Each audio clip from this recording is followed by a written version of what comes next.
তো এইভাবে জমাতে জমাতে জমাতে জমাতে আজকে প্রায় আমার গ্রামোফোন হয়ে দাঁড়িয়েছে ধরো 18খানা মতো। কিছু গ্রামোফোন আছে যেগুলো প্রায় 90-95 বছর বয়স এবং আমার কাছে দিব্যি চলছে। তখন ফোনোগ্রাফ বলতো, তখন গ্রামোফোন বলতো না। এখনকার দিনে কাজটাকে ভালোবাসতো, রোজগারকে ভালোবাসতো না। এখন কাজ ভালোবাসে না, এখন রোজগার, কীভাবে ইনকাম হবে, ইনকামের চিন্তা করে সব। প্রতিটা জিনিসে সবসময় ব্যবসা, সবেতে ব্যবসা। পয়সাওয়ালা প্রমোটার, হ্যাঁ, তার ঘরের মধ্যে থাকবে না, এটা বাজে লাগে। প্রমোটার বলে কথা, বড় নেতা তার ঘরেও থাকবে। এগুলো শোভাবর্ধক, এগুলো গান শোনার জন্যে নয়।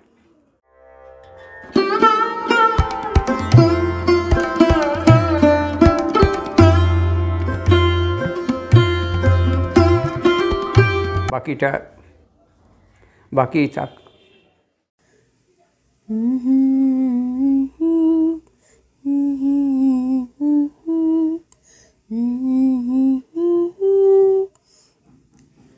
পুরনো দিনের পুরনো স্মৃতিকে ধরে রাখার প্রচেষ্টাই করে চলেছেন অ্যান্টিক কালেক্টর গৌতম চট্টোপাধ্যায়। এর আগেও আমরা সুশীল চট্টোপাধ্যায় ওরফে নুকুবাবু ও তার সুযোগ্য পুত্র গৌতম চট্টোপাধ্যায়ের সংগ্রহ দেখিয়েছি কলোকিয়াল কলকাতায়। অন্যান্য অ্যান্টিক জিনিসপত্রের সঙ্গে তার গ্রামাফোন ও রেকর্ডের কালেকশনও অবাক করার মতোই। এবার গৌতম চট্টোপাধ্যায়ের গ্রামাফোন সংগ্রহ ও তার গল্প নিয়েই আজকের গল্প কথা কলোকিয়াল কলকাতায়।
দেখো, গানের শখ আমার ছোটোবেলা থেকে বাড়িতে সবসময়ই একটা গানের কী বলবো একটা ব্যবস্থা ছিল, বা সবসময়ই একটা চলতো, রেকর্ড চলতো। গানের ব্যবস্থা বলতে এমন নয় যে বাড়ির কেউ গান গাইতো, কিন্তু ছোটোবেলা থেকে তখন পঙ্কজ মল্লিক, কেএল সেহগল, হ্যাঁ, তারপর হেমন্ত মুখার্জি, সুধীরলাল চক্রবর্তী, রবীন মজুমদার, পুরনো যত তাদের কানন দেবী, এই সমস্ত গান শুনতে শুনতে কানের মধ্যে একটা গান সবসময়ই বেজে থাকে।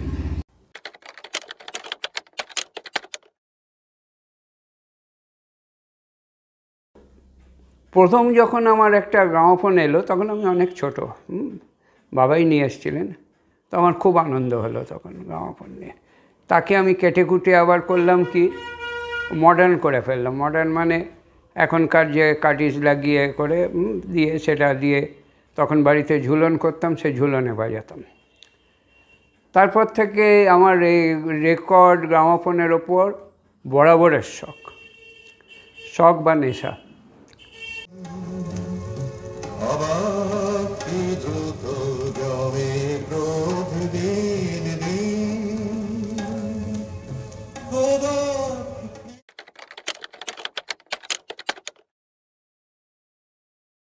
তো এইভাবে জমাতে জমাতে জমাতে জমাতে আজকে প্রায় আমার গ্রামোফোন হয়ে দাঁড়িয়েছে ধরো 18খানা মতো, সবই চালু। রেডিওগ্রাম মানে 1960-65 দিকে বাড়িতে রেডিওগ্রাম একটা আভিজাত্য ছিল, যে রেডিওগ্রামের মধ্যে তোমার রেডিও থাকতো, আবার রেকর্ড চেঞ্জার থাকতো, 8টা রেকর্ড দেওয়া হতো। সেগুলো চেঞ্জ হয়ে এলপি রেকর্ড হতো। তো রেডিওগ্রামও আছে 3টে, নানান টিউব রেডিও আছে, পুরনো ভিনটেজ স্পুল রেকর্ডার আছে। যেমন এই ছোট যেটা শোনা হলো, এটা 1952 সালের স্পুল রেকর্ডার। এটা কোম্পানি উঠে গেছে, রেডিও মারিলি।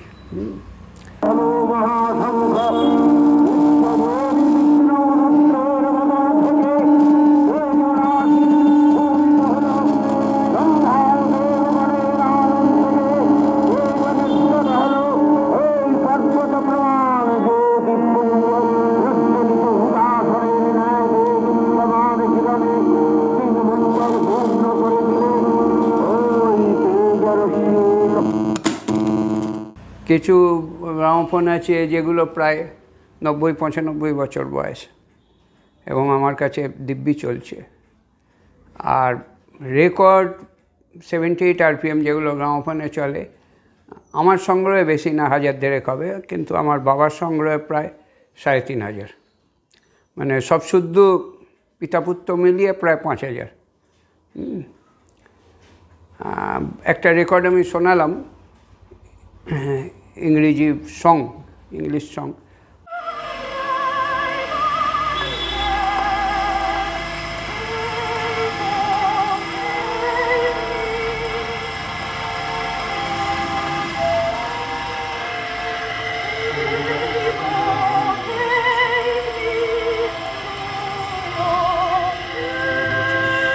ওটা তখন গ্রামোফোন কোম্পানি বলে নাম ছিল, HMV নাম ছিল না, 1 ফিটের রেকর্ড হতো। ওটা 1 ফিটের রেকর্ড, আর 1 ফিট ব্ল্যাঙ্ক, ব্ল্যাঙ্ক মানে কোম্পানির নাম লেখা আছে।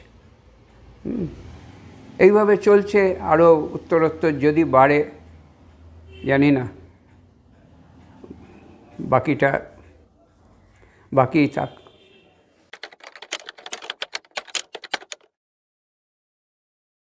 HMV নাম লেখা শুরু হয়েছে 1901 সালে, আবার কিছু কিছু ক্ষেত্রে 1910 সালে। তো তার না না, HMV ভারতীয় কোম্পানি না, HMV ব্রিটিশ কোম্পানি।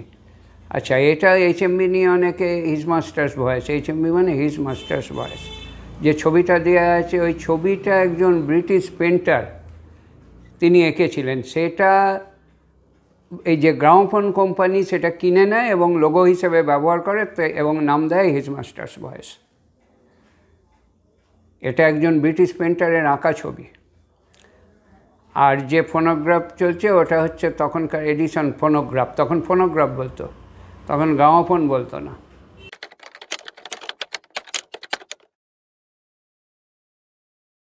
গ্রামোফোন বলা শুরু হয়েছে, ফোনোগ্রাফ এডিশন মানে ফোনোগ্রাফ আবিষ্কার করেন, নট গ্রামোফোন।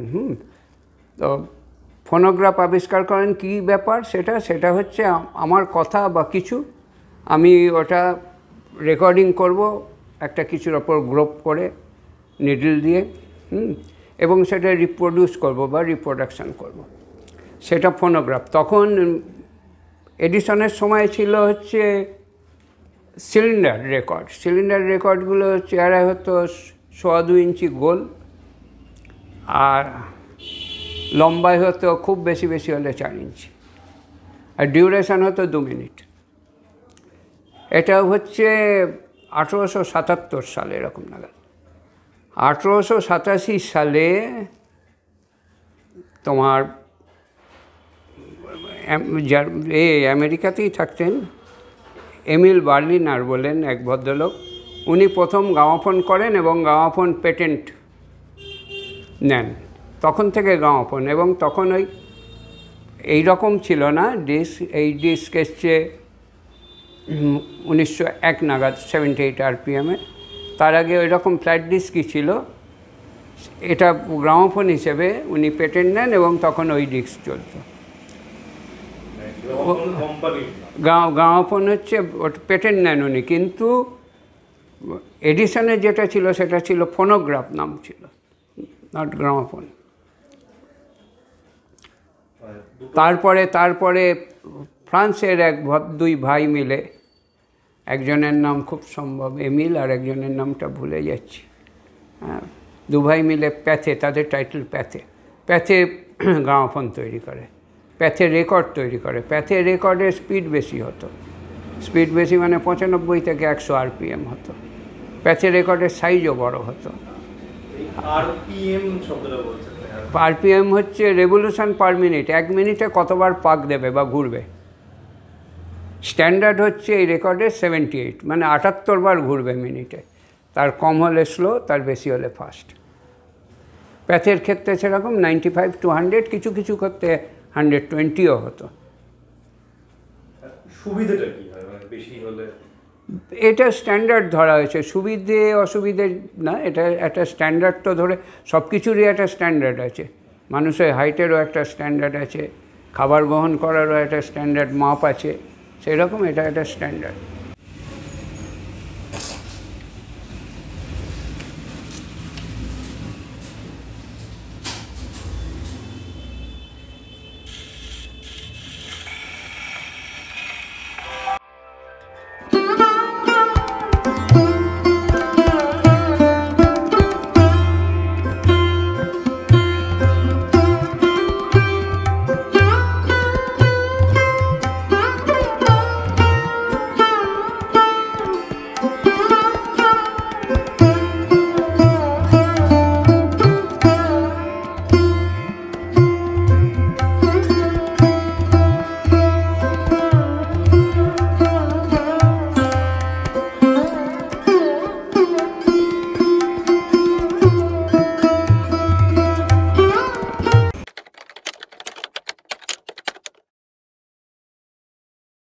রেডিও, বড় রেডিওটা হচ্ছে জিইসির ব্যান্ড স্প্রেড রেডিও বলে। ব্যান্ড স্প্রেড রেডিও মানে ওটা হচ্ছে ওয়ার্ল্ড রিসিভার তখনকার যুগে।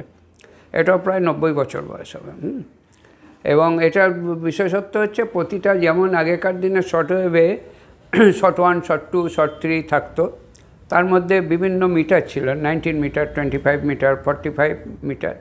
এর মধ্যে হচ্ছে আলাদা করে 19 মিটারের জন্য একটা পুরো স্কেল, 25 মিটারের জন্যে মানে অ্যাকুরেসি, বাইরের স্টেশন ধরবার অ্যাকুরেসির জন্যে। তার ওপরে রেডিওটা তো HMV রেডিও বাজিয়ে যেটা শোনালাম, ওটাও প্রায় 1960 সালের হবে, এরকম বেশি 65 বছর এরকম বয়স হবে। বা তাদের গ্রাম ছেড়ে বা বাসস্থান ছেড়ে চলে গেছিল কোনো না কোনো কারণে, যেমনটা তোমাদের বললাম। আর আবার ফিরেও এসেছিল তারা ঘরে, এমন অনেক চরিত্রই আছে। সেই সব চরিত্রের কথা আজকে বলবো, আড্ডা দেবো, গল্প করব। কিন্তু আড্ডার মাঝে গানও তো শুনতে হবে, তাই তো? চলো তাহলে তো মিষ্টি সুন্দর গান শ্রেয়া ঘোষালের গলায় আজ সারা বেলা শুনি, ফিরে আসি আমার আজকের আড্ডায়। এখনও সচল আছে। আগেকার দিনে লোকেরা যেরকম খাটতো, চিন্তা করতো যে আমি ব্যবহার করব, আমার ছেলে করবে, আমার নাতি ব্যবহার করবে। আর এখনকার দিনে হয়ে গেছে, এত প্রফেশনাল হয়ে গেছে যে 5 বছর ব্যবহার করবে, ফেলে দেবে, আবার কিনবে, তাহলে আমাদের রোজগার হবে। তখনকার দিনে কাজটাকে ভালোবাসতো, রোজগারকে ভালোবাসতো না। এখন কাজ ভালোবাসে না, এখন রোজগার, কিভাবে ইনকাম হবে, ইনকামের চিন্তা করে সব। প্রতিটা জিনিসে সবসময় ব্যবসা, সবেতে ব্যবসা।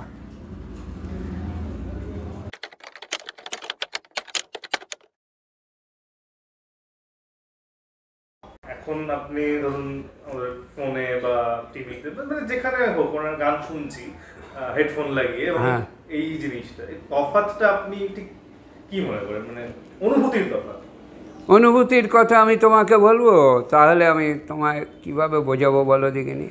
তুমি ধরো সমুদ্রের একটা ছবি দেখছো, তার আওয়াজ শুনছো, হ্যাঁ, আর সমুদ্রের ধারে গিয়ে সমুদ্র দেখছো, তার আওয়াজ শুনছো, দুটোই যেরকম তফাৎ সেই রকমই তফাৎ। আমি ফোনেতে গান শুনি না, সত্যি কথাই তাই। এতে যে মেলোডি আছে, তুমি দেখো, তুমি একটা পুরনো জামা পরলে, পুরনো জামাটাকে তুমি ছবি তুললে, হ্যাঁ, এখন মোবাইলে নানান রকম অ্যাপস হয়েছে, তোমার পুরনো জামা নতুন হয়ে গেল, কিন্তু পুরনো জামার ফ্লেভারটা কি তুমি পাবে? পাবে না। তা এতে যখন বাজবে, এতে যে নয়েজ আসবে, এতে যে পুরনো ফ্লেভারটা আমি পাবো, সেটা কি আমি ফিল্টার করে ওই কানে দিয়ে পাবো? কোনো দিনও পাবো না।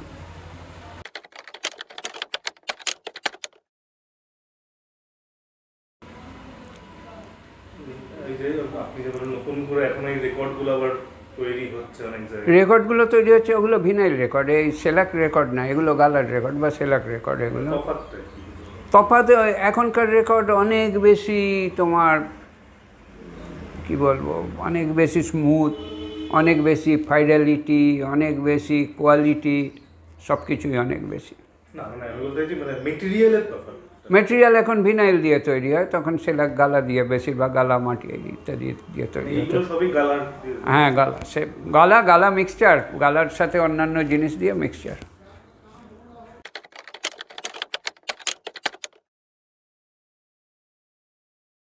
চোং দেওয়া যে গ্রামোফোন, চোং দেওয়া গ্রামোফোনও পুরনো, কিন্তু চোং দেওয়া গ্রামোফোনের আওয়াজটা এত শ্রুতিমধুর হতো না। একটা চোঙের আওয়াজ, এই যে কোনো পুজোতে এতে দেখবে একটা চোঙের আওয়াজ আর একটা বক্সের আওয়াজের মধ্যে তফাৎ আছে। যদিও এর মধ্যে চোং বা হর্নি আছে, কিন্তু সেটাকে এমনভাবে তৈরি করা আর কাঠের বাক্সর মধ্যে আছে বলে এর আওয়াজগুলো শ্রুতিমধুর লাগে। প্রথম কি মানে বক্সেরই? না না, প্রথম চোং, প্রথম চোং। গ্রামোফোন বলতে চোঙের ব্যাপারটাই। হ্যাঁ হ্যাঁ হ্যাঁ হ্যাঁ, যে এই যে ফোনোগ্রাফ বলছি এডিশনের যেটা, হ্যাঁ সেটাও চোং। পরে যে বলছি গ্রামোফোন পেটেন্ট যে নেয়, সেটাও চোং। চোং এটা বাজে কথা, হর্ন বলা হয়।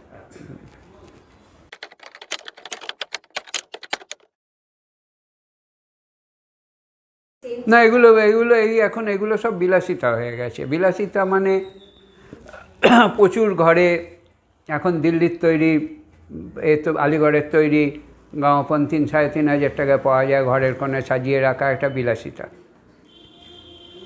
একটা বড় আর্টিস্ট কোনো, তার ঘরের কোণে একটা চোঙলা থাকবে না, হ্যাঁ, এটা বাজে লাগে, বেমানান লাগে, হ্যাঁ, সেই জন্যে রাখে। একটা পয়সাওয়ালা প্রমোটার, হ্যাঁ, তার ঘরের মধ্যে থাকবে না, এটা বাজে লাগে।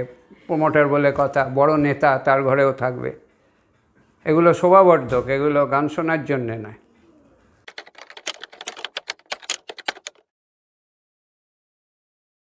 এরপরে তো তোমার এগুলো, এটা দুরকম হতো, একটা বড় একটা ছোট। ছোটোগুলো হতো তোমার সুটকেস গ্রামোফোন বলা হতো। এগুলো মেনলি পোর্টেবল মানে হ্যান্ডেল থাকতো, এবং ওই কোনো জায়গায় তখনকার দিনে পিকনিকে গেল, কোনো আউটিংয়ে গেল, রেকর্ড সঙ্গে, ওর মধ্যে রেকর্ড রাখারও জায়গা আছে ওপরে ঢাকনিতে, নিয়ে যেত, গিয়ে ওখানে আরে গান শুনবে, আনন্দ করবে, খাওয়া দাওয়া করবে। পোর্টেবলের পরে এতে যেমন চাবি দেওয়া মোটর, তারপর ইলেকট্রিক মোটর এলো। ইলেকট্রিক মোটরের পর ম্যাগনেটিক হলো, ওই আর্ম হল, কাটিজ হলো, হয়ে আর্ম হলো, সেগুলো চেঞ্জারে এলো। 70-80 চলতো শুধু, সেগুলোও আমার আছে। আচ্ছা, তারপরে এলো তোমার সিরামিক কাটিজ দিয়ে হালকা, তখন ভিনাইল রেকর্ড এসে গেছে। তারপর ম্যাগনেটিক কাটিজ, ম্যাগনেটিক ডায়মন্ড স্টাইলাস ইত্যাদি নানান রকম। এখন অনেক সফিস্টিকেটেড হয়ে গেছে। এই সিলিন্ডার রেকর্ড তৈরি হয়েছে 1877-এ, গোল্ড রেকর্ড তৈরি হয়েছে তার 10 বছর পর। 1901 সাল থেকে ধরে নাও এই 78 RPM রেকর্ড হয়েছে। 1910 সালে আমাদের ভারতবর্ষে প্রথম 78 রেকর্ডিং হয়েছে, এবং এখানে হেমেন্দ্র মোহন বোস, জগদীশ বোসের খুব সম্ভব ভাইপো হবে এরকম। উনিও রেকর্ড কোম্পানি তৈরি করেছিলেন, এইচ বোস অ্যান্ড কোম্পানি, ওটা প্যাথে রেকর্ড, এখানে সেও হয়েছে। 1877 থেকে এটা শুরু, যে আমি কোনো কথা বললাম বা কিছু করলাম, সেটাকে রিপ্রোডিউসড বা শোনা, বা প্রতিক্ষেপণ। রিপ্রোডিউস মানে প্রতিক্ষেপণ। না না না না না, এখানে না, বললাম তো আমেরিকায় প্রথম হয়েছিল, তারপর প্যাথে করেছিল ফ্রান্সেতে। কিন্তু জানা যায় জার্মান এক সায়েন্টিস্ট, কিন্তু মানে এডিসনের 20 বছর আগে, প্রায় 1857 সালে কিন্তু ওই ফোনোগ্রাফ আবিষ্কার করেছিলেন, কিন্তু যেহেতু উনি পেটেন্ট নেননি, ওনার নাম নেই। না না, HMV প্রথম, তারপর কলম্বিয়া, তারপর নানান কোম্পানি করেছে, টুইন করেছে, হিন্দুস্তান করেছে, নানান রকম কোম্পানি করেছে। কলম্বিয়া কোম্পানিটা কলম্বিয়া হয়েছে HMB থেকে স্প্লিট করে, প্রায় একই।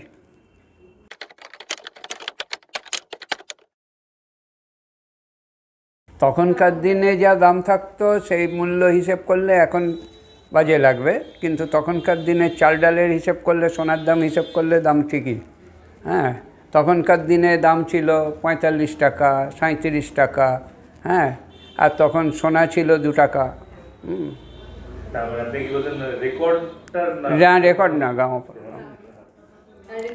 রেকর্ড আমি কিনেছি, ইপি রেকর্ড আমি কিনেছি নতুন 6 টাকা করে, আমি নিজে কিনেছি।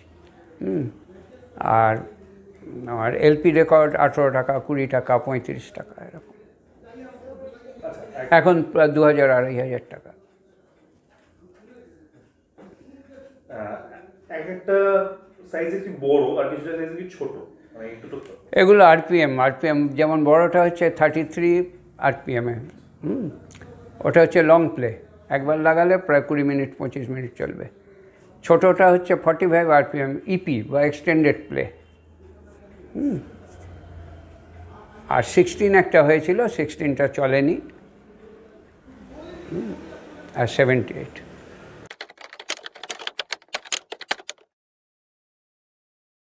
এটা এরকম খাদ বা গ্রোপ থাকে, সেই গ্রোপের মধ্যে নিডল দিয়ে রেকর্ডিং করা হয়, এবং ওই নিডলটা যখন রিপ্রোডাকশান হয়, ওই নিডলটা দিয়ে ওপরে একটা ডায়াফ্রাম আছে, ডায়াফ্রামটা কাঁপে। হ্যাঁ, কেঁপে ওই আওয়াজটা, যে আওয়াজটা রেকর্ডিং করা আছে সেইটা বেরোয়। ওটা কিন্তু যখন হয় ওইভাবেই নিডল দিয়েই হয়, রেকর্ডিংটা নিডল দিয়েই করা হয়।